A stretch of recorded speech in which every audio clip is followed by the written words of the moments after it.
So now we will perform peer-to-peer network. Ito po ang aming group. Let's go. This one sir is this PC1. Punta tayo sa control panel.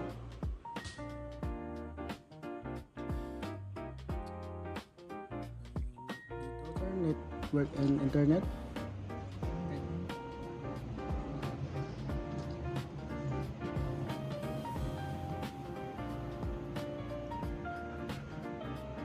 Then sir is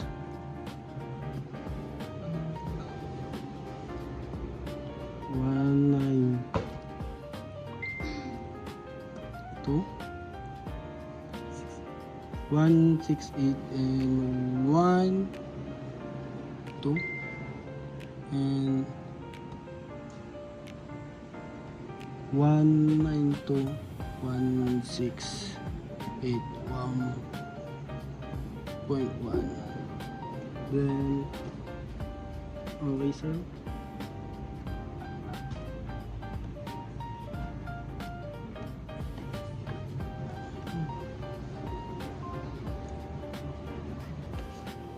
Sir, ito naman po ang PC3. Set up po namin ang network. Punta po tayo sa control panel.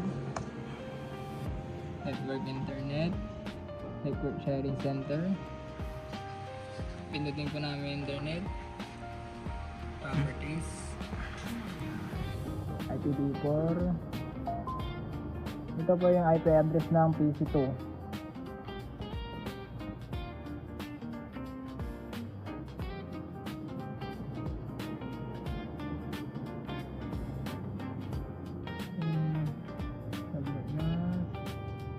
Gateway, default lang po yan sir, parehas same sa PC1.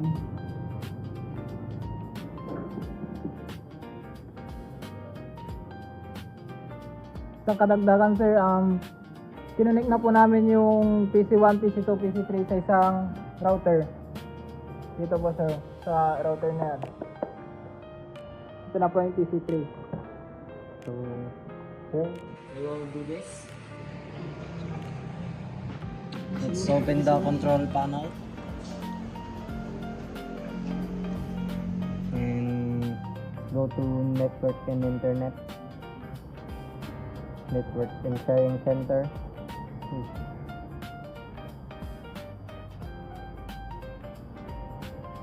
Open the properties and let's go to internet protocol version 4. Let's type in the IP address. Make sure that you click this, okay? Let's put in the IP address. 192.168.1.4.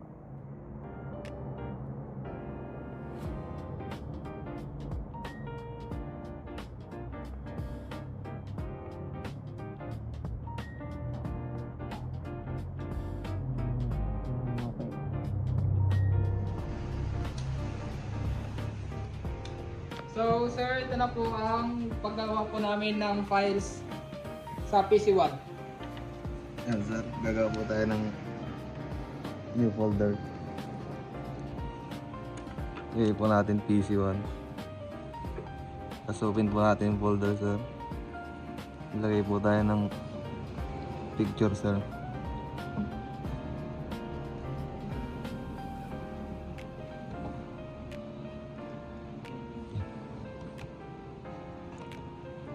Copy lang po natin sir. Tapos sa desktop po. Kasi paste po natin dito sir. Close po natin. Tapos right click sir. Tapos punta tayo sa properties sir. Sharing. Tapos dito sa share sir.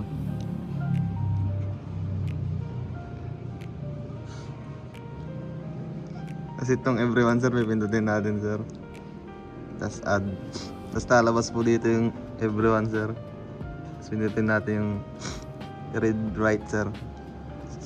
Share na natin sir. okay na po sir. Pupunta na po sa PC2. Ito sir, PC2. Okay, sir. Same lang po sa gagawin sa PC1.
Kami ng pag-share ng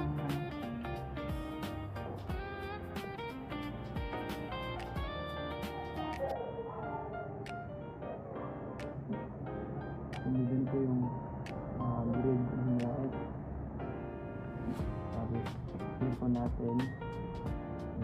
Okay, tapos na. Sir, ito na po ang viewer ng PC3. Punta po tayo sa network, i-view po natin ang PC1. Yung IP address ng PC1 is 192.168.1.2. Pili natin yan. Ito sa user. OneDrive. Punta siya sa OneDrive.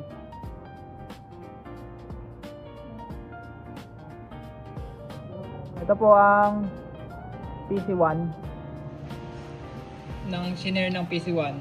Sa PC2 naman sir, ganoon lang din po, same as, pero magkaiba lang po ng IP address.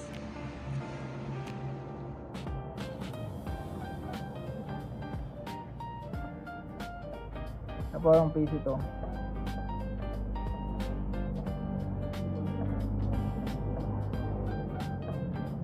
Yan sir. So, ganun po ang peer-to-peer network sharing. And that's all sir. Thank you.